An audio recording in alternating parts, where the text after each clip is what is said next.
Hi friends, you are heartiest welcome in this part of series of practice sessions on DT for your upcoming attempt. My dear friends, practice sessions की series के आज के इस part में हम एक another relevant topic that is assessment procedure chapter से related जो अच्छे अच्छे क्वेश्चंस हैं उनकी प्रैक्टिस करने वाले हैं। तो आइए आज के डिस्कशन को शुरू करते हैं।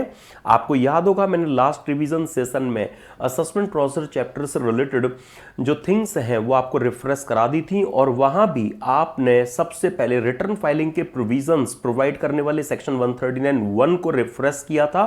तो उससे रिलेटेड मई 2013 का जो क्वेश्चन है वो मैं आपके सामने इनिशियली प्रेजेंट कर देता हूं। आपको बस ये बताना है कि क्या ये जो फॉलोइंग स्टेटमेंट है वो करेक्ट है। तो क्या है वो स्टेटमेंट?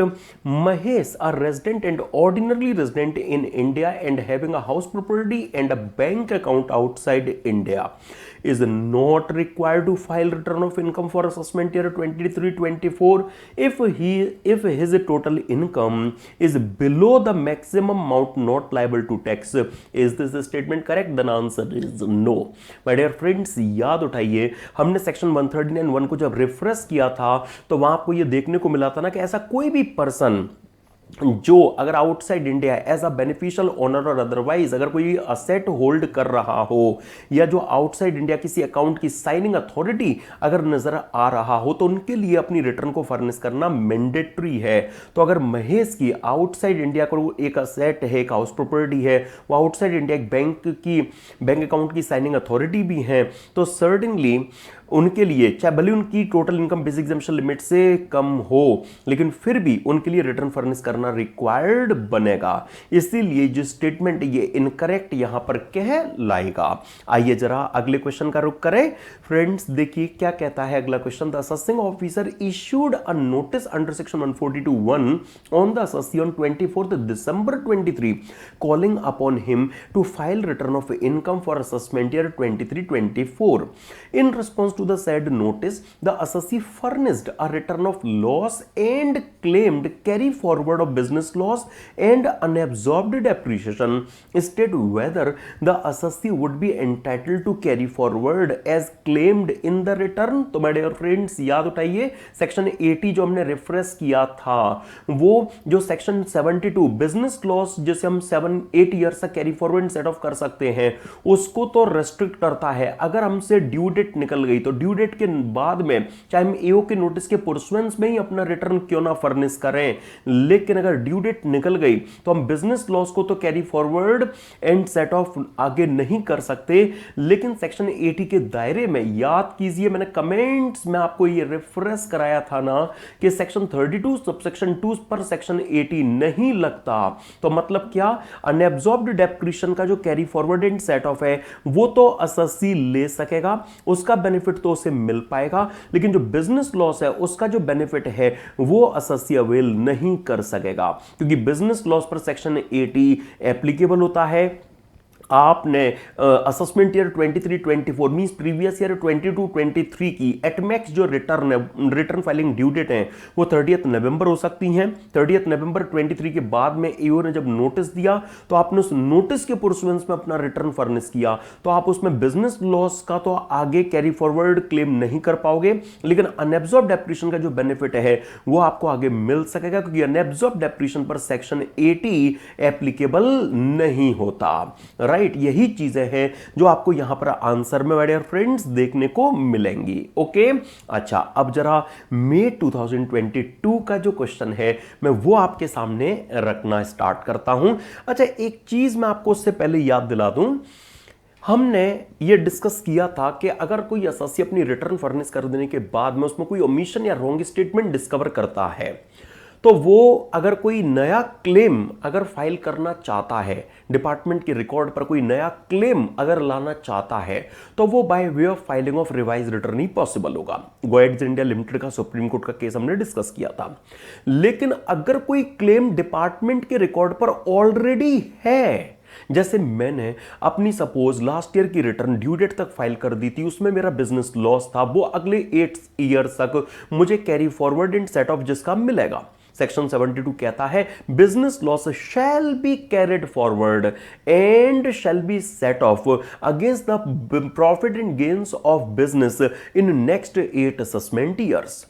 अब अगर मैंने करेंट ईयर की रिटर्न जो फाइल की उसमें अगर मैं ब्रॉट फॉरवर्ड लॉस को एडजस्ट नहीं कर पाया, मुझसे रिवाइज रिटर्न का टाइम निकल गया, मेरा केस स्क्रूटनी में लगा हुआ था, स्क्रूटनी असेसमेंट के दौरान मैं ईओ को रिक्वेस्ट करता हूं कि मुझे मेरे ब्रॉट फॉरवर्ड बिजनेस लॉस का बेनिफिट अलाउ कर दिया जाए, तो क्या यहां पर भी यह बात आएगी कि ये तो रिवाइज रिटर्न से ही पॉसिबल था, अब नहीं आप फाइल कर सकते, उसका टाइम निकल गया तो वो बेनिफिट आपको नहीं मिलेगा? मैं कोई नया क्लेम थोड़ी ना मांग रहा हूं, ये मेरा जो लॉस है ये तो ऑलरेडी इनकम टैक्स रिकॉर्ड पर है। ये तो एक्चुअली सेक्शन 72 मैंडेटरी सेंस में कहता है कि business loss shall be carried forward and shall be set of against the profit and gains of the business in next 8 assessment years. तो मैं कोई नया क्लेम नहीं मांग रहा हूं, यह क्लेम डिपार्टमेंट के रिकॉर्ड पर ऑलरेडी है, मैं तो बस केवल इंटीमेट कर रहा हूं कि काइंडली इस लॉस का बेनिफिट भी मुझे अलाउ कर दिया जाए। मैं रिटर्न में ऐसे क्लेम नहीं कर पाया हूं, आप असेसमेंट कंप्लीशन के टाइम पर ऑन रिकॉर्ड उस बिजनेस लॉस को कंसीडरेशन में ले लीजिएगा। अब ये रिजिड व्यू अडॉप्ट करें तो क्या यह सही होगा? Then answer is no. Board का भी सर्कुलर है कि ईओ की यह ड्यूटी है कि वो जितना भी रीजनेबली एक्ट कर सकता है, एवरी पॉसिबल वे, हर एक तरीके से जैसे एसएससी को फैसिलिटेट कर सकता है वो करे, खासकर जहां रिलीफ अलाउ करने की बात है, जहां बेनिफिट देने की बात है, वो with in the four corners of law जिस हद तक बेनिफिट दे सकते हैं, हर एक पॉसिबल वे से एसएससी को बेनिफिट अलाउ करें। माय डियर फ्रेंड्स, जब महालक्ष्मी शुगर मिल्स लिमिटेड के केस में सुप्रीम कोर्ट के सामने भी ये इशू गया तो वहां भी सुप्रीम कोर्ट ने ये कहा कि ऐसे केस में जो लॉस का बेनिफिट है वो एसएससी को अलाउ किया जाना बनता है। फ्रेंड्स, तो मैंने जस्ट एक अलग से जो सिचुएशन है वो इजी फॉर्म में पहले आपके सामने रखी है। तो Mahalakshmi sugar mills company limited के केस में सुप्रीम कोर्ट के सामने जो भी इशू गया, सुप्रीम कोर्ट ने भी यही कहा। आइए इसी पर बेस्ड आपको मई 2022 में जो क्वेश्चन है वो दिया गया। अब आप उस क्वेश्चन में कंपैरेटिवली ज्यादा कंफर्ट फील करेंगे। देखिए जरा, mister x filed his return of income for assessment year 23-24 by declaring a total income of rupees 10 lakhs. His case was selected for scrutiny assessment and an addition of rupees 4 lakhs was made by the assessing officer on account of disallowance of certain expenses. During the course of assessment proceedings, Mr. X found that he erroneously failed to claim the set-off of brought forward losses under section 72 amounting to rupees 3 lakhs which he was otherwise entitled to. By the time the error was discovered by Mr. X, the time limit for filing revised return had also expired. Hence, during the course of the proceedings, Mr. X approached the assessing officer to allow the set-off of brought forward losses which was erroneously not claimed in the return of income filed under section 139(1).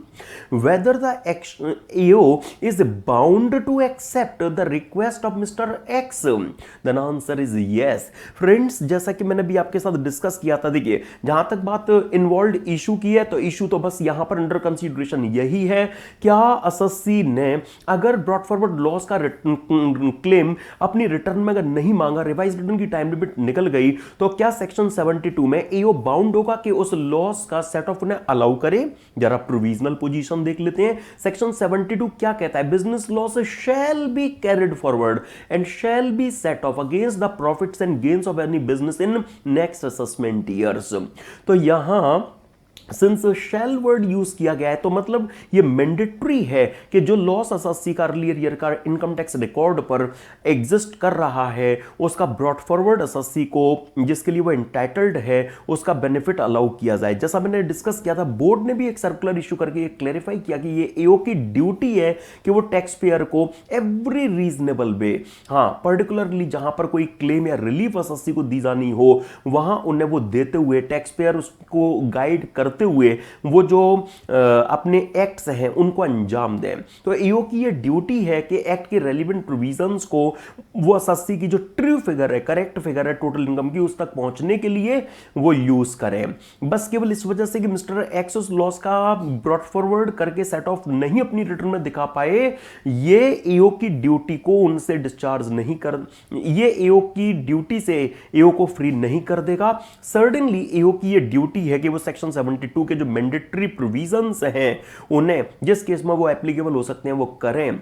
इसलिए हम यही conclude करेंगे कि EO यहां पर bound है कि वो मिस्टर एक्स की रिक्वेस्ट को एंटरटेन करें और उन्हें जो ब्रॉट फॉरवर्ड लॉस का सेट ऑफ उन्हें करेंट ईयर में मिल सकता है वो नहीं भी रिटर्न में क्लेम कर पाए हैं तो वो उसे एसएससी को अलाउ करें। और यही Mahalakshmi sugar mills company limited के केस में सुप्रीम कोर्ट ने भी फ्रेंड्स कहा था।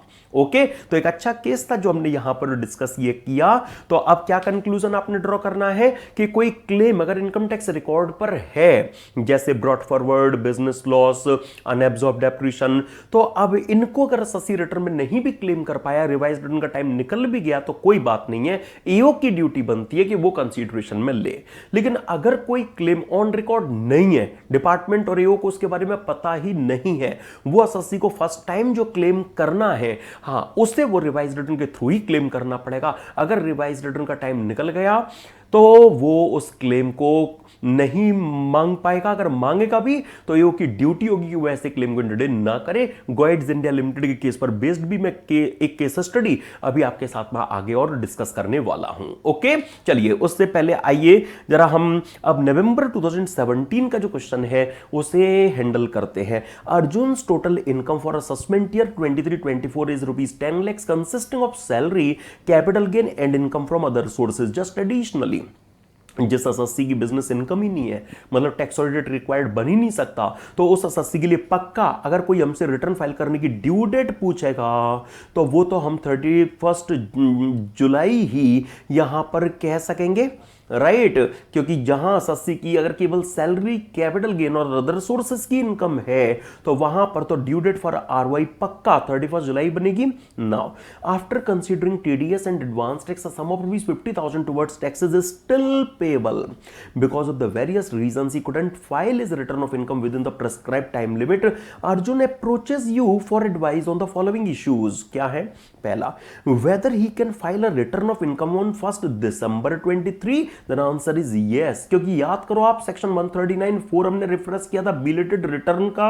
वो क्या बोलता है कि अगर एसएससी से ड्यू डेट निकल भी जाए तभी भी वो अपनी रिटर्न को रेलिवेंट असेसमेंट के क्लोज होने से 3 मंथ्स प्रायर तक, मतलब हम कह सकते हैं 31 दिसंबर 23 तक बिलेटेडली फाइल कर सकते हैं subject to completion of assessment. Yes, तो 3 months prior to relevant assessment year और before completion of assessment whichever is earlier. याद है डियर फ्रेंड्स? तो अब हम इस केस में अर्जुन को यही कहेंगे इस पहले पॉइंट पर तो क्या कि सिंस बिलेटेड रिटर्न की ये टाइम लिमिट है तो आप अपनी रिटर्न को बिलेटेडली 1 दिसंबर को फाइल कर सकते हैं प्रोवाइडेड कि तब तक असेसमेंट कंप्लीट ना हुआ हो। हाँ, सिंपल सी बात। अच्छा, अगला पॉइंट देखिएगा, whether he will be able to revise his return of income in case he discovers any omission और mistake in his return filed on 1 December 23। The answer is yes, क्योंकि आप अपनी चाहे ओरिजिनल रिटर्न है या belated return है, दोनों ही cases में अपनी रिटर्न को रिवाइज कर सकते हैं, है ना। तो उसके लिए भी टाइम लिमिट वही है, 3 months before the end of the relevant assessment और before completion of assessment whichever is earlier. तो आप 1 दिसंबर की रिटर्न को भी इस टाइम लिमिट में रहकर रिवाइज कर सकते हैं। ओके, देन अगला पॉइंट देखिएगा काइंडली क्या कहता है, what amount of interest and fee he will be subjected to for the default if any for the relevant assessment year. तो सबसे पहले अगर हम फीस की बात करें तो याद उठाइए जरा सेक्शन 234F क्या बोलता है। सेक्शन 234F के जहां पर टोटल इनकम 10 लाख, जहां पर टोटल इनकम 5 लाख से ज्यादा ना हो वहां तो फीस 1000 से एक्सीड नहीं करेगी, लेकिन अदरवाइज केस में नॉर्मली जो फीस का अमाउंट है 234F में कितना 5000 रुपीज। तो फीस की जहां तक बात है हम कहेंगे अर्जुन 1 दिसंबर को फर्निश की जाने वाली इस रिटर्न के केस में 5000 रुपीज की फीस पे करने के लिए लायबल बनेंगे। अब रह गया इंटरेस्ट। तो माय डियर फ्रेंड्स, इंटरेस्ट के लिए याद कीजिए सेक्शन 234F में delay in filing of return का जो इंटरेस्ट लगता है उसके लिए हम टैक्स क्या लेते हैं, after TDS TCS advance tax जो भी फिगर हो दैट इज 50,000 की, इंटरेस्ट 1% से लगता है, पीरियड ऑफ डिले मतलब ड्यू डेट फॉर आरओआई के नेक्स्ट डे से मतलब 1 अगस्त से पीरियड स्टार्ट होगा और ये डिले कंटिन्यू कब तक रहा, 1 दिसंबर, जब तक आपने अपनी रिटर्न को फर्निश नहीं कर दिया। तो अगस्त सितंबर अक्टूबर नवंबर 4 months 1 day that is part of month that shell also be considered a full month. Okay, तो मतलब 5 मंथ्स हो गए एक तरह से। तो यहां पर मैं 5 मंथ्स का जो पीरियड है वो लेना होगा, तो आप निकालिए 2500 यहां फिगर आएगी। ये अर्जुन 234A में इंटरेस्ट पे करने के लिए लाइबेबल यहां पर हमें नजर आएंगे। देखिए यही सारी चीजें हैं जो आपको वहां पर देखने को मिलने वाली हैं। तो 5,000 रुपीज की फीस एंड 2500 रुपीज का जो 234A का इंटरेस्ट है वो पे करने के लिए यहां पर ये अर्जुन लाइबेबल कहलाएंगे। आई होप इसमें कहीं कोई दिक्कत आपको नहीं होगी। एंड माय डियर फ्रेंड्स, मैं ले चलता हूं आपको थोड़ा आगे। मई 2007 का जो सिंपल सा क्वेश्चन है उसमें अब हम कदम रख रहे हैं। क्या कहता है ये question, T N individual filed his return of income for assessment year 23-24 on 15th June 2023 declaring a total income of rupees 1,20,000. He later discovered that he had not claimed a particular deduction amounting to rupees 2,10,000 while computing his business income in the said return. He filed a revised return on 30th October 23 declaring a total loss of rupees 90,000. The assessing officer proposes to disallow the claim of T for carry forward of business loss amounting to rupees 90,000 for the reason that the revised return declaring loss for the first time was filed beyond the time prescribed under section 139(3). Examine the validity of the proposed action of the AO। याद करो friends, हमने एक Dhampur sugar mills limited का Allahabad high court का case discuss किया था कि revise return के आने पर रिवाइज रिटर्न ओरिजिनल रिटर्न को ओरिजिनल रिटर्न की डेट से रिप्लेस करेगी। इसका मतलब क्या कि यहां पर भले ही एसएससी ने ओरिजिनली रिटर्न अपनी 1,20,000 रुपीज की इनकम की इस डेट पर फाइल की थी, लेकिन जब वो इस रिटर्न को रिवाइज कर देंगे तो जो रिवाइज रिटर्न है, जो रिवाइज रिटर्न उन्होंने फाइल की है, भले उन्होंने वो रिवाइज रिटर्न 30 अक्टूबर को फाइल की है, लेकिन ये 90,000 रुपीज के लॉस की ही जो रिटर्न है वो return right from the beginning filed कहलाएगी। मींस कैसे आप कह सकते हो कि एसएससी ने 90,000 रुपीज की जो रिटर्न है वो 139(3) की जो ड्यू डेट है that is due date for ROI उसके बाद फाइल किया, नहीं 90,000 रुपीज के लॉस की ही return right from the beginning filed कहलाएगी। इसीलिए ईओ का जो एक्ट है वो यहां पर करेक्ट ट्रीट नहीं किया जाएगा। तो फ्रेंड्स इस केस में सर्टेनली जो एसएससी है वो अपने लॉस को कैरी फॉरवर्ड एंड क्लेम उस लॉस का जो कैरी फॉरवर्ड है वो क्लेम कर सकेंगे। एओ उनके क्लेम को डिक्लाइन अगर कर रहे हैं तो ये उनका एक्ट जस्टिफाइड यहां पर ट्रीट नहीं किया जाएगा। ओके, चलिए अब मैं ले चलता हूं आपको सेक्शन 142 से रिलेटेड हमने जो डिस्कशन किया था उसका यूज रिक्वायर करने वाला ये जो सेक्शन क्वेश्चन है, क्वेश्चन जो आपको मई 2019 में माय डियर फ्रेंड्स दिया गया था।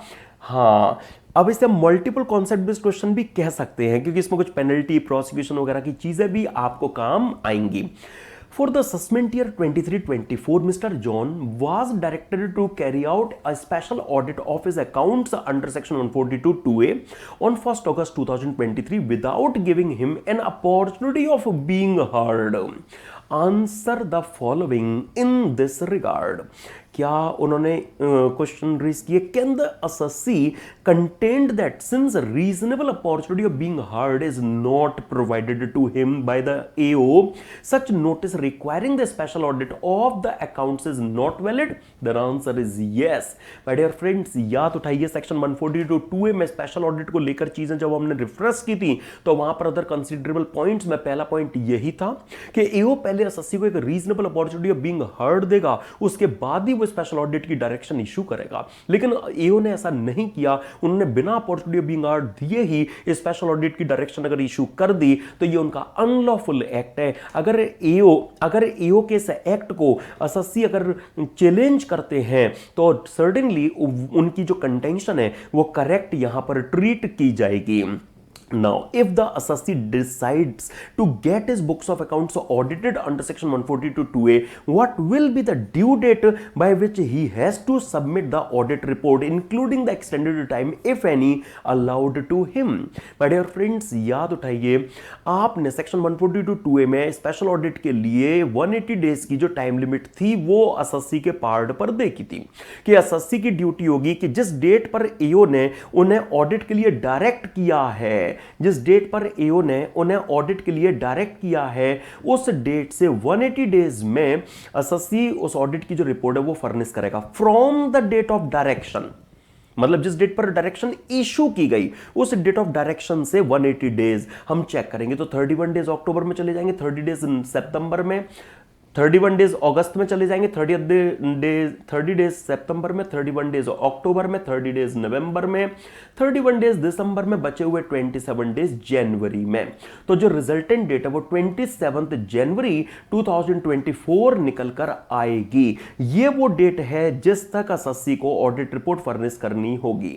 तो अगर assessee ने सोचा कि कौन एओ से बिगाड़े, आगे भी काम इन्हीं से पढ़ना है, कोई भी केस खराब कर सकते हैं ये, तो चलो ऑडिट करा ही लेते हैं, तो उन्हें ऑडिट की जो रिपोर्ट है वो 27 जनवरी 24 तक फर्निश करना रिक्वायर्ड बनेगा। Now if the assessee intentionally doesn't comply with the directions, how much penalty can be levied on him? ना तो उन्होंने एओ की डायरेक्शन को चैलेंज किया है और वो जानबूझकर ही ऑडिट डायरेक्शन को कंप्लाई विद नहीं कर रहे हैं, तो फिर उस केस में याद करो मैंने आपके साथ में जब सेक्शन 142 आपको रिफ्रेश कराया था तो उसी टाइम पर हमने एक सेक्शन 272(a) भी रिफ्रेश किया था ना, जहां पर 10,000 रुपीज की जो पेनल्टी है वो इस पर्पस के लिए प्रोवाइड की गई है। Then for failure to get the books of accounts audited under section 142(2)(a, can prosecution proceedings be launched against the assessee? If yes, what will be the quantum of punishment for such default? याद करो section 276(d) भी आपको साथ ही साथ refresh कराया था revision session में, जहां अप टू 1 ईयर का जो इंप्रिजनमेंट है वो विद फाइन पॉसिबल बनाया गया है। बस यही सारी चीजें आपको यहां पर आंसर में माय डियर फ्रेंड्स देखने को मिलेंगी। आप देखोगे जो चीजें मैंने आपके सामने रखी हैं वही सारी चीजें आपको यहां पर आंसर में गिवन है। देन आइए जरा अब मैं एक रिपीटेटिव नेचर का क्वेश्चन आपके सामने रखना चाहता हूं। नवंबर 2020 जून 2009 स्टडी मटेरियल का भी जो पार्ट बना हुआ है वो देखिएगा। The assessment was made under section 143(1) for the assessment year 1920। The assessee has received a notice under section 148 on 6 April 23 for reopening the assessment. Can the assessee challenge the legality of the notice on the ground of change of opinion? देखो question में अपने आप में एक technical error है क्या कि 143(1) में असेसमेंट हुआ है। 143(1) is not an assessment, that simply a processing of return. ठीक है, राइट। तो यहां पर क्वेश्चन में एक टेक्निकल एरर है, लेकिन हमें बजाय इंस्टीट्यूट की कमी निकालने के ये देखना है कि इंस्टीट्यूट ने हमसे रिक्वायर किया क्या है। उन्होंने हमें बस ये कहा है कि assessee क्या नोटिस की लीगलिटी को इस ग्राउंड पर चैलेंज कर सकता है कि एओ अपने ओपिनियन को चेंज कर रहा है। अरे ओपिनियन तो जब असेसमेंट होता है तब फॉर्म्ड नजर आता है, जब एओ ने कोई असेसमेंट किया होता है तब हम कहते हैं कि हाँ एओ ने ये ओपिनियन फॉर्म किया है। जहां कोई असेसमेंट हुआ ही नहीं है, 143(1) केवल हुआ है, मतलब जहां कोई असेसमेंट कंप्लीट हुआ ही नहीं है तो फिर ओपिनियन फॉर्म हुआ हम कैसे कह सकते हैं। और जब ओपिनियन इनिशियली फॉर्म हुआ ही नहीं है तो चेंज ऑफ ओपिनियन का केस कैसे बन सकता है। तो हम कहेंगे क्या कि assessee का जो ग्राउंड है वो सही नहीं है। आप याद कीजिए मैंने रिवीजन सेशन में माय डियर फ्रेंड्स आपको एक Rajesh Jhaveri stock brokers private limited का सुप्रीम कोर्ट का जो केस है वो भी रिफ्रेश कराया था, जिसमें उन्होंने ये कहा था कि सेक्शन 143(1) में कोई assessment, section 143(1) is not an assessment, intimation under section 143(1) is not an assessment order. तो फिर जब असेसमेंट हुआ ही नहीं, कोई ओपिनियन फॉर्म हुआ ही नहीं, तो फिर चेंज ऑफ ओपिनियन कैसे हो सकता है। इसलिए assessee के लिए ये ओपन नहीं है। कि वो 148 में इशू हुए नोटिस की लीगलिटी को इस ग्राउंड पर चैलेंज कर सके कि एओ अपने ओपिनियन को चेंज कर रहे हैं। ये ग्राउंड उनका सही नहीं है क्योंकि 143(1) is simply a processing of return, nothing else. Okay, then आइए जरा आगे ले चलूं आपको। नवंबर 2018 का न्यू कोर्स का जो क्वेश्चन है वो काइंडली देखिएगा। क्या गिवन है यहां, state with brief reasons whether the following statements are true और फॉल्स।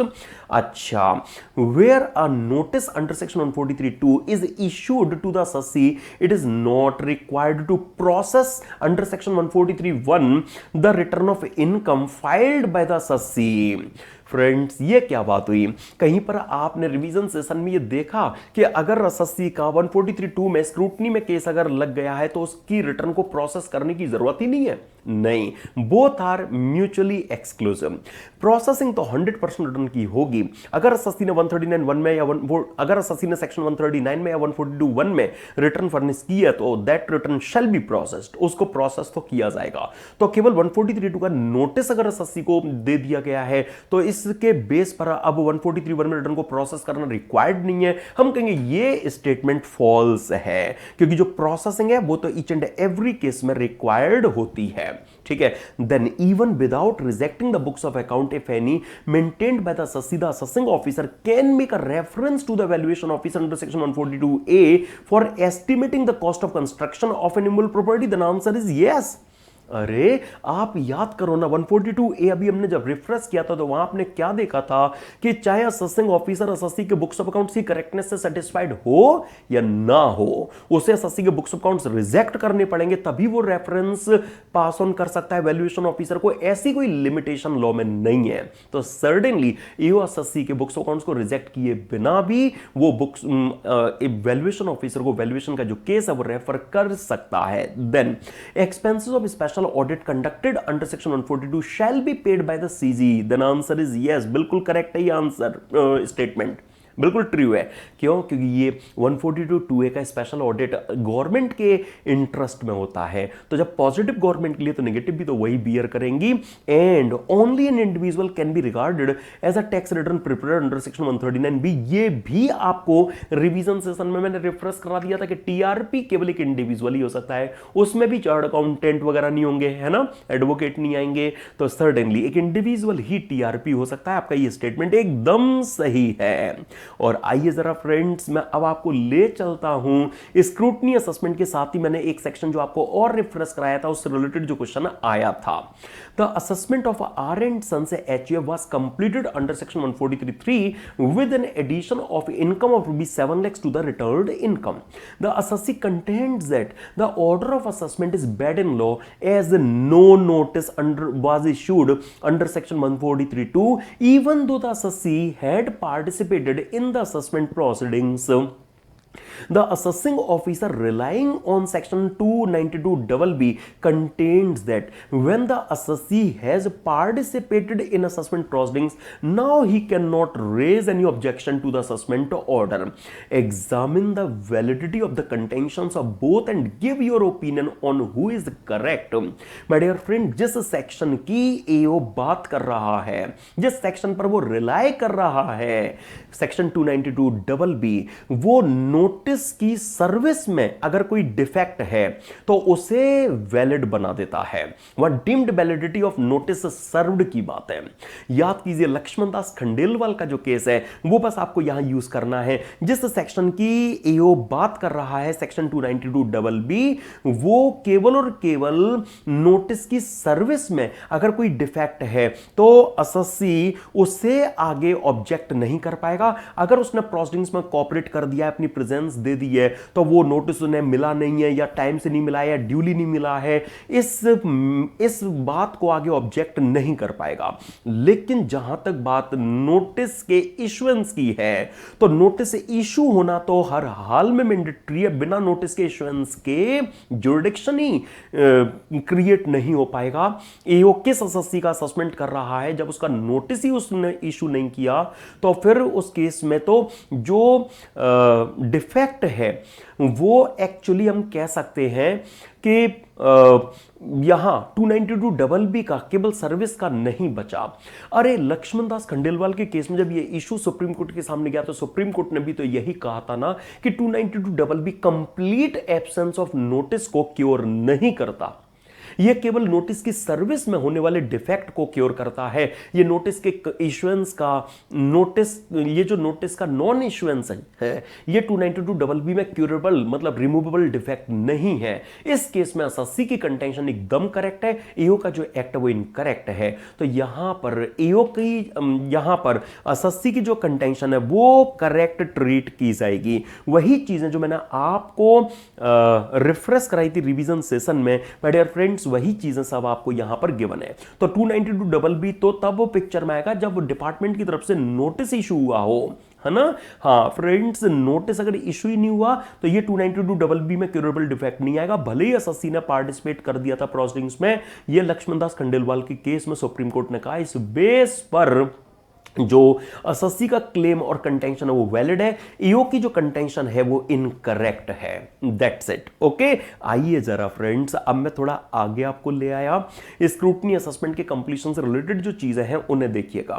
क्या यहां आपको दिया गया R an individual filed his return of income for the assessment year 23-24 on 15th June 2023 he later discovered that he had not claimed deduction under section 80C in the said return. He claimed that the said deduction through a letter addressed to the assessing officer.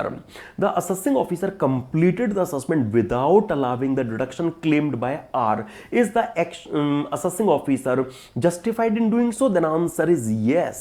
क्योंकि यहां हम कहेंगे कि अगर SSC को कोई deduction claim करनी थी, नहीं वो ओरिजिनल रिटर्न में क्लेम कर पाए थे, तो उन्हें रिवाइज रिटर्न के थ्रू क्लेम करनी चाहिए थी। उन्होंने एक सिंपल लेटर के थ्रू अगर क्लेम की है तो एओ उसे इंटरडेन नहीं करेंगे। ये गोइड्स इंडिया लिमिटेड के केस में सुप्रीम कोर्ट ने एओ कम्युनिटी में भी मैसेज पास ऑन किया कि आप केवल रिवाइज रिटर्न के थ्रू कोई क्लेम अगर आपसे मांगे जाएंगे तो आप उन्हें इंटरडेन कर सकेंगे, ना कि अदरवाइज। तो इस बेस पर जो मिस्टर आर का थ्रू अ लेटर जो मांगा गया क्लेम है, एओ ने अगर उसे इंटरडेन नहीं किया तो एओ इसमें बिल्कुल जस्टिफाइड यहां पर ट्रीट किया जाएगा। आइए जरा फ्रेंड्स, मई 2012 के क्वेश्चन में मैं आपको ले आया हूं। क्या इस क्वेश्चन में इंस्टीट्यूट ने आपको दिया, teach well education is a trust approved under section 1023C sub clause 6 which runs various educational institutions. During the course of assessment under section 143(3) the assessing officer finds that the trust has carried out its activities in contravention of the section under which it was approved for exemption. मतलब इनको approve किया गया था एग्जामिशन के लिए कि भाई आप एजुकेशनल एक्टिविटीज चलाएंगे तो 1023C में एग्जामिशन ले पाएंगे, लेकिन अब इन्होंने क्या किया, इन्होंने जो इनका ऑब्जेक्ट है उससे अलग ये अपनी एक्टिविटीज चला रहे हैं। तो मतलब ये अपने फंड्स वगैरह को अपने ऑब्जेक्ट से अदर ऑब्जेक्ट्स वगैरह में यूटिलाइज कर रहे होंगे, पक्की बात है। Hence, the AO wants to pass an order without giving exemption under section 10, which the assessee objects. Whether the AO can pass an order without giving exemption under section 10, you are required to examine the issue with respect to the provisions of IET Act 1961.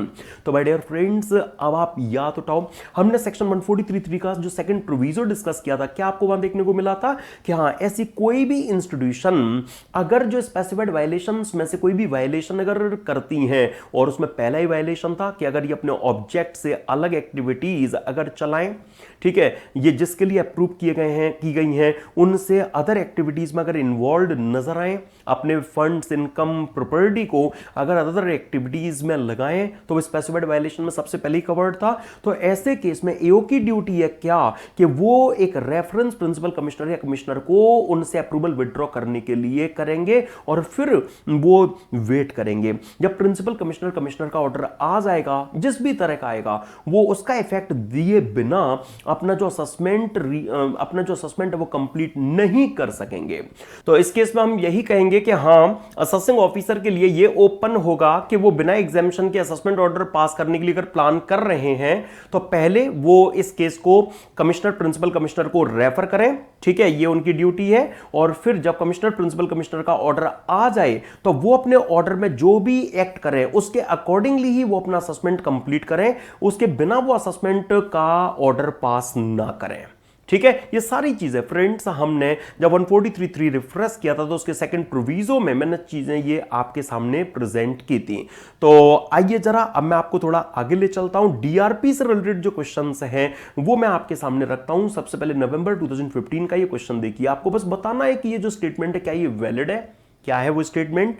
Before completing the assessment of any foreign company the assessing officer has to forward a draft of the proposed order of assessment to the assessee. Apparently तो ये statement हमें correct ही लग रहा है, क्योंकि recall कीजिए मैंने जब आपको डीआरपी का कॉन्सेप्ट रिफ्रेश कराया था तो वहां पर कोई foreign company, other non resident या कोई भी अदर पर्सन जिसका ट्रांसफर प्राइसिंग चैप्टर में टीपीओ की रिपोर्ट के बेस पर कोई एडजस्टमेंट प्रपोज्ड हो रहा हो तो उनके लिए एओ स्ट्रेट वे असेसमेंट ऑर्डर अपना फाइनल पास नहीं करेगा, पहले उनको वो ड्राफ्ट असेसमेंट ऑर्डर भेजेगा। तो फॉरेन कंपनी अगर असेसी है तो इनके लिए ड्राफ्ट असेसमेंट ऑर्डर एओ को भेजना बनता है, लेकिन वहां पर ये तब रिक्वायर्ड था ना जब कोई प्रेजुडिशियल वेरिएशन एओ असेसी के लिए प्लान कर रहा हो। तो हां, हम यही कहेंगे कि सर्टेनली ये स्टेटमेंट वैलिड है, लेकिन केवल तब जब असेसिंग ऑफिसर इस फॉरेन कंपनी के लिए कोई ऐसा वेरिएशन प्रपोज कर रहा हो जो उनके इंटरेस्ट के प्रेजुडिशियल हो। तो बस इस सिचुएशन में इनिशियली तो हम यही कहेंगे कि एओ को अपने असेसमेंट का ड्राफ्ट तैयार करके इस असेसी को भेजना चाहिए, जिससे कि अगर उन्हें कोई उस वेरिएशन में ऑब्जेक्शन है तो वो उसके अगेंस्ट में आगे डीआरपी के सामने जो ऑब्जेक्शंस हैं वो रेज कर पाए। ठीक है, तो जो हमें यहां पर सिंपल सा स्टेटमेंट दिया गया, हम इस कंडीशन के साथ में कहेंगे कि ये स्टेटमेंट बिल्कुल आपका वैलिड है। और आइए स्टडी मटेरियल का एक क्वेश्चन मैं आपके सामने पहले प्रेजेंट कर देता हूं। अब for facilitating expeditious resolution of disputes relating to international transactions involving transfer pricing and foreign companies, the IT Act has provided the alternate dispute resolution mechanism. In this context, you are required to answer the following. What meaning has been assigned to dispute resolution panel and the eligible assessee under this mechanism? तो dispute resolution panel के लिए याद उठाओ, a bench of 3 CIDs, याद है ना? dispute resolution panel का meaning हमने रिफ्रेश किया था, a collegium, that is a bench of 3 CIDs as constituted by the board. और एलिजिबल असेसी अभी आपको रिफ्रेश कराया, कोई भी foreign company, other non resident या कोई ऐसा अदर पर्सन जिसके केस में ट्रांसफर प्राइसिंग चैप्टर में टीपीओ की रिपोर्ट के बेसिस पर कोई एडजस्टमेंट प्रपोज्ड हो। ओके, अच्छा, when can a grievance for resolution be filed by N assessee? तो असेसी ड्राफ्ट ऑर्डर के रिसीव होने से 30 डेज में डीआरपी के सामने जो ऑब्जेक्शंस हैं वो उन प्रेजुडिशियल वेरिएशन के अगेंस्ट में रेज कर सकते हैं जो ड्राफ्ट ऑर्डर से उनको इंटीमेट एओ ने किए हैं। Then what evidence are being considered by the panel to redress the grievance of the assessee? तो डीआरपी क्या कंसीडरेशन में लेंगे? ड्राफ्ट ऑर्डर, असेसी ने जो ऑब्जेक्शंस रेज किए हैं उसके सपोर्ट में जो एविडेंस दिए हैं, जो भी डीआरपी ने एओ से अगर कोई इंक्वायरी कराई है तो उस इंक्वायरी का जो भी रिजल्ट आया है ना, जो भी अदरवाइज रिकॉर्ड एग्जिस्ट कर रहा है, डीआरपी ने खुद इंक्वायरी की है तो उस इंक्वायरी का जो रिजल्ट आया है, डीआरपी ने कुछ एविडेंस अदरवाइज अगर अरेंज किए हैं, गैदर किए हैं, रिक्वायर किए हैं तो वो उन्हें कंसीडर करेंगे। तो वो इस तरह की जो चीजें हैं उनको कंसीडरेशन में लेकर अपनी डायरेक्शन इशू करेंगे। यही हमने डिस्कस किया था कि after considering all the things DRP जो अपनी डायरेक्शंस है वो इशू करेंगे। ओके फ्रेंड्स, तो बस यही चीज है आपको यहां पर गिवन है। आइए जरा अब मैं ले चलता हूं इनकम स्कीपिंग असेसमेंट से रिलेटेड सेक्शन 147 के दिए गए इस क्वेश्चन पर क्या गिवन है। After completion of regular assessment of December 22nd, 2024, mister Anshul received a notice on 12th October 25 under section 148 for the assessment at 23-24 on the ground that excess depreciation was allowed on certain assets. The assessing officer has complied with the procedure for reopening as given under section 148A। मतलब क्या? हाँ, जो हमने flow revision में discuss जो किया था ना कि ईओ को प्रिलिमिनरी इन्वेस्टिगेशन वहां रिक्वायर्ड फील हुआ, उन्होंने 148 में प्रिलिमिनरी इन्वेस्टिगेशन किया, उसके बाद में इनकम एस्केपिंग असेसमेंट को ऑफिशियली स्टार्ट करने के लिए उन्होंने 148 का नोटिस दिया, क्योंकि जो एक्सेस डेप्रिसिएशन असेसी को अलाउड हुआ है उस तक असेसी की इनकम असेसमेंट से स्किप हो गई है। Now, in the course of reassessment proceedings, the assessing officer also disallowed certain expenses incurred in relation to dividend and tax-free interest without complying with the procedure as given under section 148A for applying section 147 for disallowance of certain expenses. तो जब income escaping assessment की processing चल रही थी तो कुछ नई escaped income, कुछ नए डिसलाइबल एक्सपेंस, कुछ नए एग्जेम्प्टेड इनकम से रिलेटेड एक्सपेंस ईओ के नोटिस और नॉलेज में आए, तो उन्होंने उन नए इश्यूज पर भी जो इनकम एस्केपिंग असेसमेंट का अपना ऑर्डर है वो पास कर दिया, लेकिन उनके लिए उन्होंने 148A में जो प्रोसीजर है वो कंप्लाई विद नहीं किया है. The assessing officer passed the order disallowing the excess depreciation and certain expenses under section 14A. तो अब इस केस में यहां ये जो बात कही जा रही है कि एओ ने नए इश्यूज पर अपना ऑर्डर पास करने से पहले उन्होंने सेक्शन 148A का प्रोसीजर कंप्लाई विथ नहीं किया है, वो कर भी नहीं सकता. क्यों? क्योंकि 148A का जो प्रोसीजर है वो 148 के नोटिस से पहले कंप्लाई विथ किया जा सकता है. एक बार 148 का नोटिस इश्यू हो गया उसके बाद में तो प्रिलिमिनरी इन्वेस्टिगेशन का स्कोप ही खत्म हो गया. और जो सेक्शन 147 का जो सेक्शन 147 के साथ में जो एक्सप्लेनेशन गिवन है उस एक्सप्लेनेशन में तो क्लियरली ये मेंशन्ड है क्या कि अगर इनकम एस्केपिंग असेसमेंट की प्रोसीडिंग्स चल रही हैं तो प्रोसीडिंग्स के दौरान कोई भी नए इश्यूज जो एओ के नोटिस और नॉलेज में आते हैं तो वो उन्हें भी असेस और रीअसेस कर सकते हैं. इस फैक्ट को इररेस्पेक्टिव करते हुए कि उन नए इश्यूज के लिए उन्होंने 148A का जो प्रोसीजर है वो कंप्लाई विथ नहीं किया है, वो हो भी नहीं सकता क्योंकि वो तो 148 का नोटिस जब इशू हुआ था उससे पहले ही हो सकता था, तब ईओ ने कर दिया था, तब उस टाइम पर कंप्लाई विथ कर दिया था. तो नए इश्यूज के लिए उसने ये प्रोसीजर कंप्लाई विथ नहीं किया, इससे कोई फर्क नहीं पड़ता क्योंकि जो 147 की एक्सप्लेनेशन है उसमें क्लियरली माय डियर फ्रेंड्स ये मेंशन्ड है और मैंने लॉजिकली भी वो बात आपके सामने यहां रख दी है कि वो नए इश्यूज से पहले 148 का ए का प्रोसीजर कंप्लाई विथ क्यों नहीं हो सकता. ठीक है फ्रेंड्स, तो इस केस में हम क्या बोलेंगे कि एओ का जो एक्ट है वो एक्ट बिल्कुल यहां पर करेक्ट ट्रीट किया जाएगा. राइट फ्रेंड्स, तो एओ का जो एक्ट है वो करेक्टिंग लॉ यहां ट्रीट किया जाएगा. ये इस एक्सप्लेनेशन से आप इजीली जो हमने रिवीजन सेशन में रिफ्रेश की भी थी सेक्शन 147 के मेन प्रोविजंस के साथ में, उससे आप इजीली से आंसर कर सकेंगे. एंड आइए ना नवंबर 2017 के क्वेश्चन में माय डियर फ्रेंड्स क्या गिवन है. ABC limited listed company filed its return of income in which a claim for deduction under chapter 6A was made. The case was subjected to scrutiny assessment and the order under section 143(3) was passed reducing the claim for deduction under chapter 6A. After 4 years from the end of the assessment year, a notice under section 48 was issued giving reasons such as subsequent tribunal and other court decisions which show that the deduction was excessively allowed in this case. Is the action of AO valid? सबसे पहले हम बात करें section 147 की. वो क्या बोलता है कि अगर कोई इनकम असेसी की असेसमेंट से स्किप कर गई है तो एओ उसका इनकम स्किपिंग असेसमेंट कर सकता है. एओ असेसी की इनकम को असेस और रीअसेस करने की 147 में पावर रखता है और 147 के लिए इंफॉर्मेशन को लेकर 148 में जो मीनिंग गिवन है उसमें क्लियरली गिवन है कि ट्रिब्यूनल और कोर्ट डिसीजन इंफॉर्मेशन कॉन्स्टिट्यूट करेंगे फॉर इनकम स्किपिंग असेसमेंट. और याद उठाओ ना सेक्शन 150 में आपने क्या रिवाइज कर रखा है कि अगर ट्रिब्यूनल या कोर्ट के डिसीजन में कोई फाइंडिंग डायरेक्शन आई है उससे अगर असेसी की कोई एस्केप्ड इनकम अगर निकल कर आ रही है तो एओ उसके लिए इनकम एस्केपिंग असेसमेंट का नोटिस कभी भी दे सकते हैं. अब यहां आप देखिए हुआ क्या है. ये जो असेसी कंपनी है ना इन्होंने रिटर्न में डिडक्शन क्लेम की थी. एओ ने जब स्क्रूटनी असेसमेंट किया तो कुछ डिडक्शन उनकी कम कर दी, लेकिन जितनी डिडक्शन अलाउड रखी बाद में ट्रिब्यूनल या कोर्ट का कोई डिसीजन आया उससे यह पता लगा कि जितनी डिडक्शन अलाउ की है उसमें भी एक्सेसिवनेस इन्वॉल्व है कि उन्हें ज्यादा डिडक्शन स्टिल अलाउड हो रखी है. तो 150 में सिंस कोर्ट के ऑर्डर में ट्रिब्यूनल या कोर्ट के ऑर्डर में आई फाइंडिंग डायरेक्शन का इफेक्ट देने के लिए जो 148 का नोटिस है वो कभी भी दिया जा सकता है. तो अब अगर रेलिवेंट असेसमेंट से 4 ईयर निकल गए तो ये कोई मैटर नहीं करता. 150 150 की टाइम लिमिट, 150 के प्रोविजंस को कंसीडरेशन में लेकर तो हम यही कहेंगे कि एओ नोटिस कभी भी दे सकता है। तो मतलब 4 इयर्स के बाद भी अगर उसने नोटिस दिया है तो इस केस में यहां उनका जो एक्ट है वो करेक्ट कहलाएगा। यही यहां पर हम कहेंगे एओ का जो नोटिस है वो यहां वैलिड नोटिस ट्रीट किया जाएगा। ओके, हाँ, आपने रिवाइज कर रखा है 150 में ये सारी चीजें मैंने आपको तब माय डियर फ्रेंड्स रिफ्रेश कराई भी थी। आइए जरा अगले क्वेश्चन का रुख करें। नवंबर 2002 में जो आपको दिया गया था, mister A filed his return of income for the assessment year 23-24 on 15 December 23।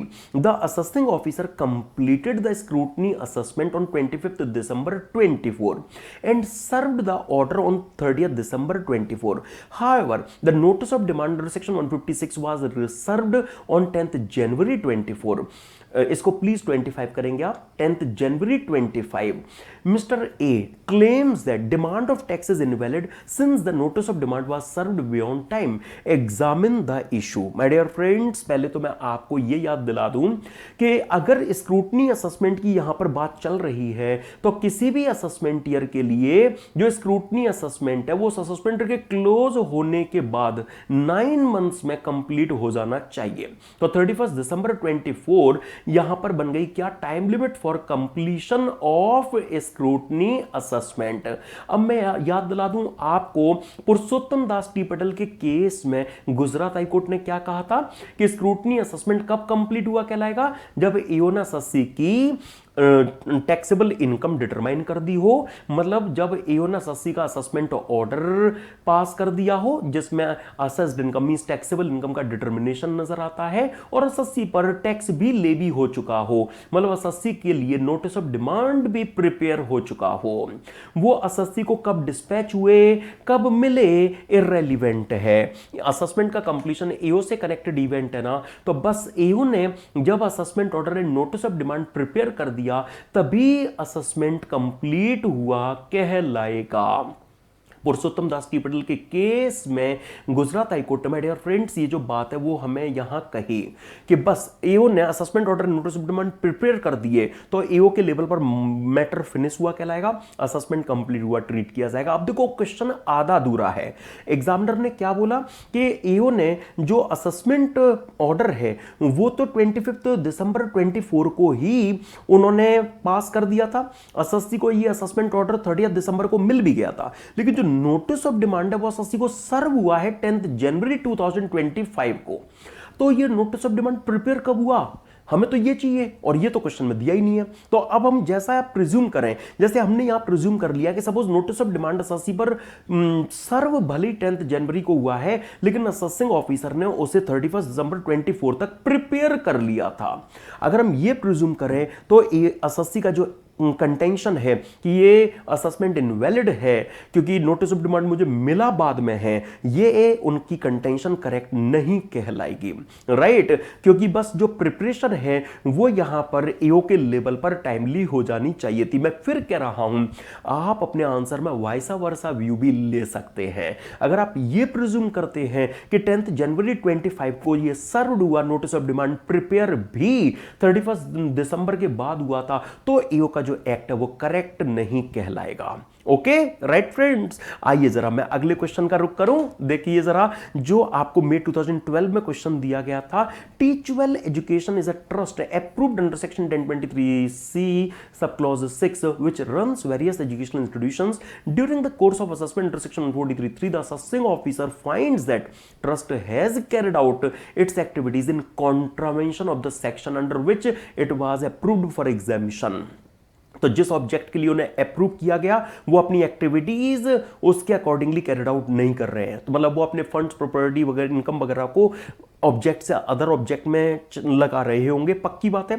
Hence the AO is going to pass an order without giving examination under section 10।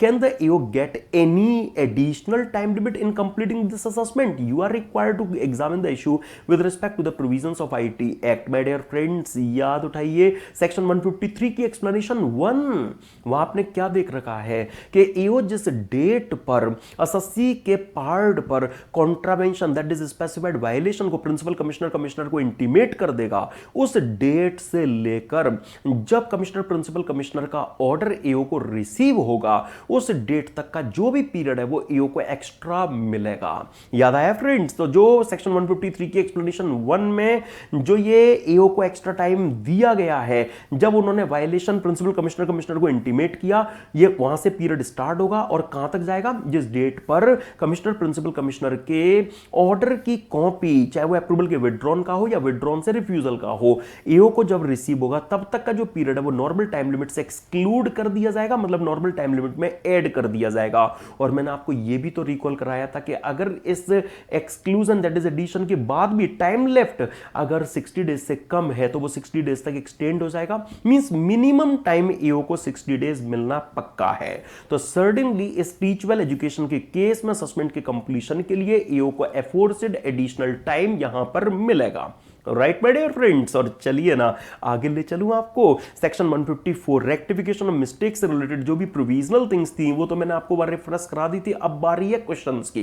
तो एग्जामिनर का जो एक फेवरेट क्वेश्चन है वो आपके सामने मैं रखता हूं। Is it valid to rectify in suspend order under section 154 due to subsequent change of law on retrospective basis? Also state whether a Supreme Court judgment would warrant a rectification under section 154 in respect of an order passed either by the order passed earlier by the assessing officer.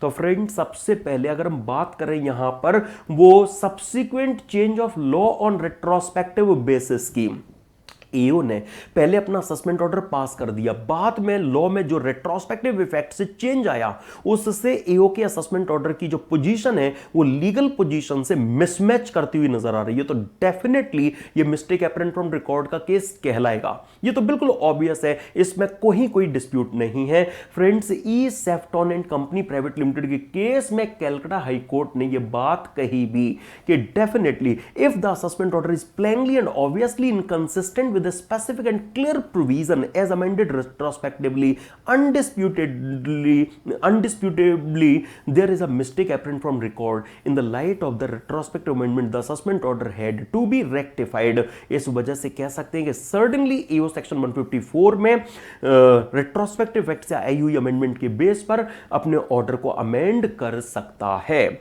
लेकिन जो दूसरी situation है कि अगर supreme court की judgement आती है तो क्या वो भी रेक्टिफिकेशन के लिए यहां सफिशिएंट ट्रीट की जाएगी? तो याद कीजिए मैंने रिवीजन सेशन में भी आपको कहा था कि सुबोध चंद्रा एस पटेल के केस में गुजरात हाईकोर्ट ने कहा, बोर्ड का सर्कुलर भी है कि अगर एओ ने कोई असेसमेंट ऑर्डर पास किया, बाद में सुप्रीम कोर्ट की जजमेंट से अगर एओ के ऑर्डर में कोई मिसमैचिंग नजर आ रही है, मैंने तब एग्जांपल भी आपको रिवीजन सेशन में दिया था कि 2 साल पहले एओ ने मेरा असेसमेंट ऑर्डर जो पास किया था उस असेसमेंट ऑर्डर में एक्सपेंस भी डिसअलाउ कर दिया था। बाद में सपोज किसी राम के केस में मान लेते हैं सुप्रीम कोर्ट ने जजमेंट दी कि एक्सपेंस भी तो अलाइबल था, है और रहेगा। हाँ, तो फ्रेंड्स 2 साल पहले ईओ ने जो असेसमेंट ऑर्डर में मेरे लिए एक्सपेंस भी डिसअलाउ कर दिया था, जब तक सुप्रीम कोर्ट का ऑर्डर नहीं आया था तब तक ईओ का ऑर्डर करेक्ट कहलाएगा। लेकिन जैसे ही सुप्रीम कोर्ट का डिसीजन आया कि एक्सपेंस भी तो अलाइबल था, तो अब ईओ के ऑर्डर में एक मिस्टेक एग्जिस्ट करती हुई नजर आएगी कि उसने एक अलाइबल एक्सपेंस भी को मेरे लिए डिसअलाउ कर रखा है। राइट तो फ्रेंड्स, हाँ एपरेंटली तो हम यही कहेंगे क्या, जो एक्चुअली जो डिस्कशन मैंने किया उसके बेस पर एपरेंटली तो हम यही कहेंगे कि हाँ, अगर ज्यूरिडिक्शनल हाई कोर्ट के जजमेंट, सुप्रीम कोर्ट के जजमेंट जो बाइंडिंग होते हैं एक्चुअली उनसे अगर ईओ का ऑर्डर मिसमैच करता हुआ नजर आएगा तो ईओ के ऑर्डर की mistake apparent from record treat की जाएगी। लेकिन मैंने जब आपको मैं चीजें रिवाइज करा रहा था तभी मैंने कॉन्ट्रेरी रूलिंग की भी बात की थी। याद उठाइए, जियो मिलर एंड कंपनी के केस में कलकत्ता हाई कोर्ट की जो जजमेंट थी, मैंने उस कॉन्ट्रेरी रूलिंग के बारे में भी आपको बताया था कि हां, कलकत्ता हाई कोर्ट ने जियो मिलर एंड कंपनी के केस में क्या कह रखा है कि ईओ ने जब ऑर्डर पास किया था तब तो ऐसी कोर्ट जजमेंट नहीं थी ना, तो ईओ ने तो अपने ऑर्डर में कोई गलती नहीं की ना, बाद में कोर्ट की जजमेंट अगर आ गई तो इससे ईओ के ऑर्डर में कोई मिस्टेक, क्लियर कट मिस्टेक नहीं कहलाएगी।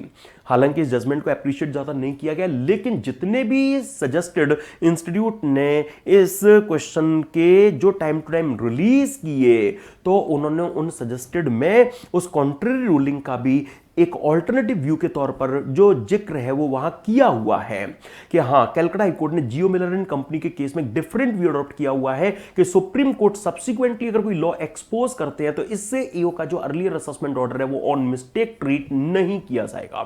तो एडवाइजेबल है कि आप ये सुप्रीम कोर्ट की जो लेटर जजमेंट से अराइज होने वाली मिस्टेक अपरेंट फ्रॉम रिकॉर्ड होगी, कहलाएगी क्या, तो उसके लिए प्राइमरली तो जो गुजरात हाईकोर्ट की जजमेंट और बोर्ड का सर्कुलर है और जो बिल्कुल रीजनेबल भी है, आप पहले तो फ्रंट पर रोसे रखें और बाद में बस आप एक कॉन्ट्ररी व्यू के लिए आप एक व्यू ये भी लास्ट में बस अटैच करके आ जाए। केस लॉ के नेम की टेंशन नहीं लेनी है, बस आपको पता होना चाहिए कि हाँ, एक ऐसा कॉन्ट्ररी व्यू भी एग्जिस्ट कर रहा है कि एक पर्टिकुलर केस में कोर्ट ने ये भी डिसाइड किया है कि सुप्रीम कोर्ट के सब्सिक्वेंट एक्सपोजिशन ऑफ लॉ से ईओ के ऑर्डर में कोई mistake apparent from record constitute नहीं करेगी।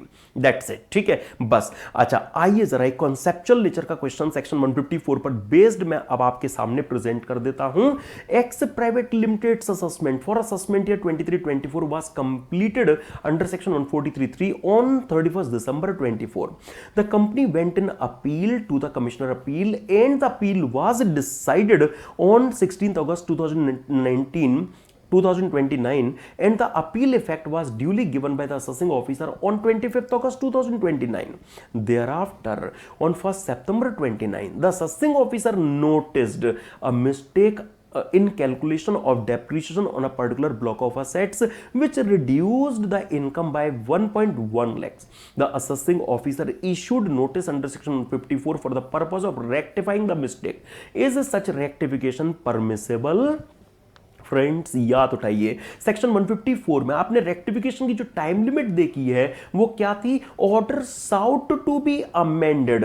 जिस भी ऑर्डर को अमेंड करने की जरूरत है, order sought to be amended जिस ईयर में पास हुआ उस ईयर के क्लोज होने से 4 इयर्स। याद आया?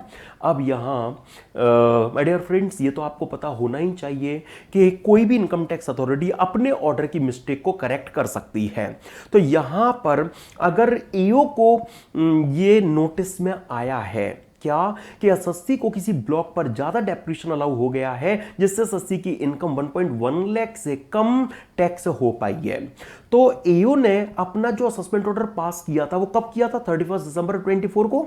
यस, उसके बाद में वो अपील में गया, सीआईटी अपील ने अपना ऑर्डर पास किया। सीआईटी अपील के ऑर्डर में अगर कोई मिस्टेक होती तो सीआईटी अपील रेक्टिफिकेशन कर रहे होते, पक्की बात है। अगर ईओ रेक्टिफिकेशन कर रहे हैं तो AO order passed by him, जो उन्होंने ऑर्डर पास किया उसी को वो रेक्टिफाई कर सकते हैं। तो उन्होंने तो अपना ऑर्डर 31 दिसंबर 24 को पास किया ना। यस, तो मतलब 24-25 में जब ये ऑर्डर पास हुआ तो इसके क्लोज होने से 4 इयर्स आप देख लो ना, 31 मार्च 2029 को निकल चुके हैं। और ईओ रेक्टिफिकेशन कब करने जा रहा है? तो 1 सितंबर 29 को, है ना। 1 सितंबर 29 को उन्हें पता लगा कि भाई डेप्रिसिएशन थोड़ा ज्यादा अलाउ हो गया है, इससे एसएससी की इनकम कम टैक्स हो पाई है, तो वो इस डेट के बाद में रेक्टिफिकेशन के लिए प्रोसीड कर रहा है। क्या पॉसिबल होगा? Then answer is no. ये जो रेक्टिफिकेशन है ये हम कहेंगे परमिसेबल नहीं है, ये टाइम बर्ड कहलाएगा। अगर सीआईटी अपील के ऑर्डर में मिस्टेक होती तो सीआईटी अपील के ऑर्डर के ईयर को हम बेस बनाकर 4 इयर्स सीआईटी अपील को दे रहे होते, लेकिन यहां ईओ रेक्टिफिकेशन कर रहा है, मतलब ईओ के ऑर्डर में मिस्टेक है, तो ईओ के ऑर्डर की पासिंग वाले ईयर के क्लोज होने से 4 इयर्स ईओ को मिलेंगे, राइट। इसीलिए इस केस में हम कहेंगे जो 154 है वो पॉसिबल नहीं होगा, क्योंकि जो टाइम लिमिट है वो यहां निकल गई है। सितंबर 29 में आप रेक्टिफिकेशन नहीं कर पाएंगे। अब माय डियर फ्रेंड्स, एक प्रोटेक्टिव असेसमेंट को लेकर जो क्वेश्चन आपको दिया गया था मैं चाहता हूं वो भी आप देख लें। देखिए, प्रोटेक्टिव असेसमेंट के लिए इनकम टैक्स एक्ट में कोई स्पेशल सेक्शन गिवन नहीं है। जहां किसी इनकम के टाइटल को लेकर अगर कोई डिस्प्यूट है ना, कि एक्स कह रहा है कि ये मेरी इनकम है, वाई कह रहा है कि मेरी इनकम है, डिस्प्यूट कोर्ट में चल रहा है, ठीक है, पता नहीं कोर्ट का ऑर्डर कब आएगा, एओ उस इनकम का टैक्सेशन करके आगे बढ़ना चाहता है, तो अब वो किसके हैंड्स में इनकम टैक्स करे, एक्स या वाई। तो जहां फ्यू पॉसिबल पर्संस के बीच में यह सर्टनेबल ना हो कि कौन टैक्स पे करने के लिए रियली लायबल है, तो वहां ईओ के लिए ये ओपन है कि वो रेवेन्यू के इंटरेस्ट को प्रोटेक्ट करने के लिए प्रोटेक्टिव असेसमेंट को अंजाम दे सके। इसमें क्या होगा, जो भी ऑल पॉसिबल पर्संस है उनके लिए उसे इनकम को टैक्स करते हुए AO assessment order and notice of demand बना के उन असेसीज की फाइल में अटैच कर देगा। हाँ, प्रोटेक्टिव असेसमेंट केवल पेपर असेसमेंट होते हैं, वो प्रोटेक्टिव बेस पर रिकवरी नहीं कर सकता कि दोनों से वो टैक्स की रिकवरी भी करके बैठ जाए या पेनल्टी भी लगा दे, पेनल्टी की भी रिकवरी करके बैठ जाए, नहीं। Protective assessment is nothing but a paper assessment. इसमें क्या होता है, केवल पेपर तैयार होते हैं। क्योंकि अभी आपने रिफ्रेश किया, पुरुषोत्तम दास टी पटेल के केस में गुजरात हाई कोर्ट ने भी ये कहा था कि बस assessment order and notice of demand जब प्रिपेयर हो जाएंगे तो असेसमेंट हुआ कंप्लीट कहलाएगा, है ना। तो बस ईओ को पता है कि इस साल के लिए स्क्रूटनी असेसमेंट मुझे 9 मंथ्स में ही कंप्लीट करके देना है, तो 9 मंथ्स तक वो assessment order notice of demand जो भी पॉसिबल पर्संस हैं उनके ऊपर तैयार करके वो उनकी फाइल में अटैच कर देगा। टाइम लिमिट का हेडेक खत्म। कल को जब कोर्ट का डिसीजन आएगा, जिसके फेवर में डिसीजन आएगा, उसके लिए वो assessment order notice of demand जो प्रोटेक्टिव थे वो फाइनल बन जाएंगे, तब ईओ उन्हें उस एसएससी पर सर्व करके रिकवरी करेगा। बाकी दूसरे के लिए जो ऑर्डर और नोटिस ऑफ डिमांड बनाकर उनकी फाइल में लगाए गए थे वो नल एंड वॉइड हो जाएंगे। राइट ना फ्रेंड्स। तो ये प्रोटेक्टिव असेसमेंट को लेकर सर्टेन थिंग्स मैंने एडिशनली आपको यहां पर और रिफ्रेश करा दी। तो आइए जरा अब आपको क्वेश्चन जिस तरह का दिया गया था हम उसे भी डिस्कस कर लेते हैं। X and Y are partners of a partnership firm. The assessing officer of X is of the opinion that the income returned by X is actually taxable in the hands of Y. The assessing officer in order to safeguard the interest of the revenue assessed the income in the hands of both X and Y.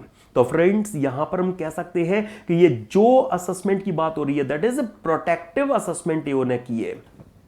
X ने कहा ये मेरी income है, उन्होंने return में दिखा भी दिया। ईओ के अकॉर्डिंगली ये वाई की इनकम है, लेकिन फिर भी उन्होंने रेवेन्यू के इंटरेस्ट को प्रोटेक्ट करने के लिए दोनों के हैंड्स में वो इनकम असेस करते हुए जो असेसमेंट ऑर्डर है वो पास कर दिए। The assessing officer recovered the tax due on the same from X and Y. Is it valid? The answer is no. He also imposed penalty under section 270A on Y for underreporting of the same. अरे आप इतने ही confident हो कि ये Y की income है तो आप वाई के लिए असेसमेंट ऑर्डर बनाते ना, फिर एक्स की इनकम में उस इनकम को टैक्सेबल मत करते। राइट अगर आपके अकॉर्डिंगली एक्स की इनकम है ही नहीं है, वाई की इनकम है, तो आप एक्स के असेसमेंट ऑर्डर को बिना उस इनकम के पास करते और वाई के लिए फिर आप उस इनकम को वाई की इनकम ट्रीट करते हुए फिर आप उस पर टैक्स इंटरेस्ट पेनल्टी सब लगाते। लेकिन आप तो यहां पर उस इनकम को दोनों के लिए रेवेन्यू के इंटरेस्ट को प्रोटेक्ट करने के लिए, मतलब आपको भी ये फीलिंग आ रही है कि एक्स की इनकम हो सकती है ना, वाई की भी हो सकती है। तो ऐसे केस में ये प्रोटेक्टिव असेसमेंट आपने किए हैं, आपने एक्स एंड वाई दोनों से टैक्स रिकवर किया, आपने वाई को अंडर रिपोर्टिंग ऑफ इनकम की पेनल्टी इंपोज की। Comment on the actions of the AO, हम कहेंगे ईओ की एक्शन इनकरेक्ट है। यस फ्रेंड्स, यहां जब किसी इनकम पर ओनरशिप अगर डिस्प्यूटेड है या कोई डाउट है तो ईओ के लिए ये ओपन है कि उस पर्टिकुलर इनकम को वो जिन भी पॉसिबल पर्संस के लिए उस इनकम का टैक्सेशन पॉसिबल है वो उसका प्रोटेक्टिव असेसमेंट कर सकते हैं। लेकिन प्रोटेक्टिव असेसमेंट परमिसेबल है, protective order of recovery possible नहीं है कि अभी मैं दोनों से रिकवरी कर लेता हूं, जिसकी फाइनली इनकम पता लगेगी, लास्ट में डिसाइड होगी, मैं दूसरे का पैसा रिफंड कर दूंगा, तब ऐसे नहीं चलेगा। आप प्रोटेक्टिव असेसमेंट करने में केवल और केवल पेपर तैयार करेंगे, ये पेपर असेसमेंट होता है। जब तक मैटर डिसाइड ना हो जाए, फाइनल ना हो जाए, तब तक आप केवल पेपर असेसमेंट, ये प्रोटेक्टिव असेसमेंट है तो पेपर तैयार करेंगे। प्रोटेक्टिव असेसमेंट ऑर्डर पास कर सकते हैं, प्रोटेक्टिव ऑर्डर ऑफ पेनल्टी का तो मतलब ही नहीं है। इसलिए ईओ का ये एक्शन दोनों के हैंड्स में उस इनकम को असेस करने का बिल्कुल वैलिड है, ये बिल्कुल वैलिड है। लेकिन जो उन्होंने रिकवरी की है सेम इनकम पर दोनों से और जो उन्होंने पेनल्टी लगाई है मिस्टर वाई पर अंडर रिपोर्टिंग की, ये वैलिड नहीं कहलाएगी। राइट माय डियर फ्रेंड्स, तो आई होप आपको प्रोटेक्टिव असेसमेंट को लेकर जो चीजें मैंने क्विकली रिफ्रेश कराई हैं, देखिए रेगुलर बैच में तो हम डायग्राम वगैरह बना बनू के पूरी सिचुएशन डिस्कस कर लेते हैं कि ये होता है केस, लेकिन जो क्विकली मैंने प्रोटेक्टिव असेसमेंट का कॉन्सेप्ट है वो यहां पर आपको भी रिफ्रेश कराया, फिर क्वेश्चन पर लाया और फिर जो आपको इसका आंसर दिया गया है उसमें ये कंफर्म कराया कि हाँ क्या वैलिड है ईओ का एक्ट और क्या वैलिड उनका वो एक्ट यहां पर नहीं है। ठीक है फ्रेंड्स, तो अब मैं कह सकता हूं कि हाँ, हमने with the help of these 20 questions assessment procedure chapter से रिलेटेड जो भी अच्छे अच्छे क्वेश्चंस थे आपके पास्ट एग्जामिनेशन क्वेश्चन और स्टडी मटेरियल में जो दिए गए हैं, वो यहां पर आज के इस सेशन में डिस्कस एंड कंप्लीट कर लिए हैं। फ्रेंड्स, हम मिलेंगे नेक्स्ट सेशन में कुछ और नए टॉपिक से रिलेटेड अच्छे अच्छे क्वेश्चंस डिस्कस करने के लिए। उससे पहले मैं रिवीजन सेशंस में आपको नए टॉपिक रिवाइज कराऊंगा, फिर उसके बाद में हम प्रैक्टिस सेशन में उनसे रिलेटेड क्वेश्चंस की प्रैक्टिस कर लेंगे। तब तक के लिए good by two you and thank you.